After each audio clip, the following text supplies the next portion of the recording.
How you doing, Jersey? Welcome to the Star Ledger Newsroom, Tuesday, September 30th. Well, the Wall Street bailout package went down in flames yesterday. And yesterday, as it always seems to be, New Jersey is a microcosm of the nation, with the vote splitting our congressional delegation right across party lines. Take a look at this. Here are the members of Congress from New Jersey who voted against this. You have Democrats like Donald Payne and Bill Pascrell, and then you have Republicans like Rodney Frelinghuysen, Chris Smith. Really, how often do you see those guys coming together on a vote like that? A few moments ago, I spoke with one of the Democrats who voted against this, Bill Pascrell, who said he did so because he wants to see better protections for homeowners who are losing their homes to foreclosure. Here's a snippet of that. I'm ready to go back tomorrow, Thursday, Friday, and try to get the things that I want back into the legislation and try to deal with both the credit market and the stock market.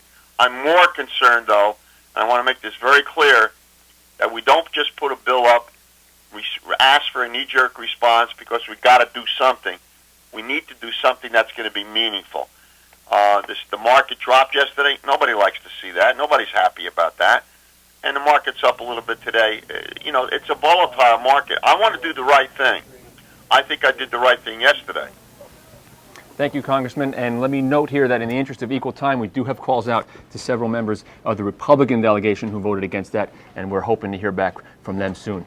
This morning, columnist Mark DiIonno also takes on the bailout in his column, and he says that today's leaders simply lack the guts to stand up against Wall Street. As an example of what he says is missing in this whole debate, he cites a speech given by Franklin Delano Roosevelt during the Depression. Mark joins me here today to talk about that. Mark. How you doing, Brian?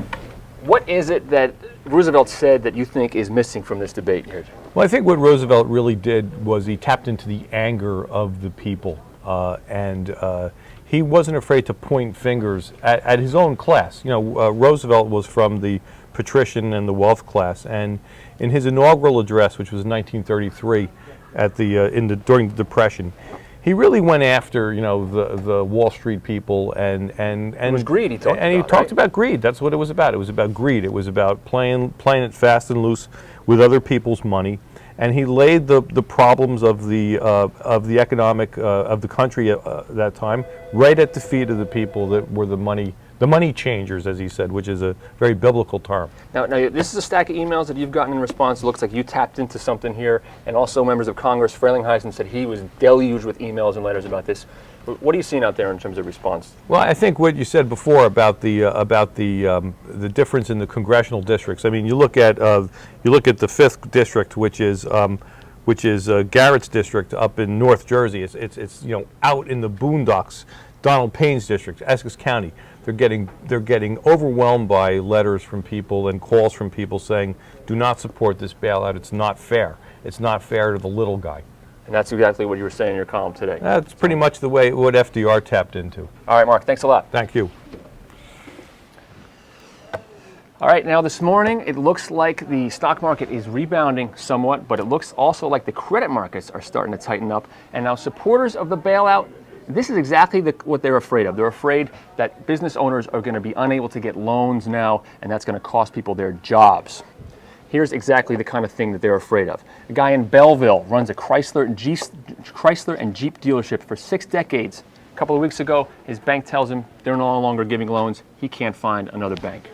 Take a look. After nearly 70 years, Joseph Pfeffer is closing Bigelow Motors after his bank left the auto financing business. But the 92-year-old is not worried about himself. He's worried about his many longtime employees. Believe me when I tell you I am losing sleep over them. I live modestly. I have a small apartment, and I can't drive anymore because I have macular degeneration. So I'll be all right. I don't need too much. Michael Minto has worked in the parts department for 17 years. It's kind of like a family. It's not an easy thing. It really is not an easy thing. All right, well, that about wraps up Ledger Live for today. Listen, keep in touch. Send us your photos, videos, emails, everything you've got, send it to us. Shoot it in this email at ledgerlive@starledger.com. And as always, you can log on and sound off on our news blogs at NJ.com. All right, Jersey, take it easy.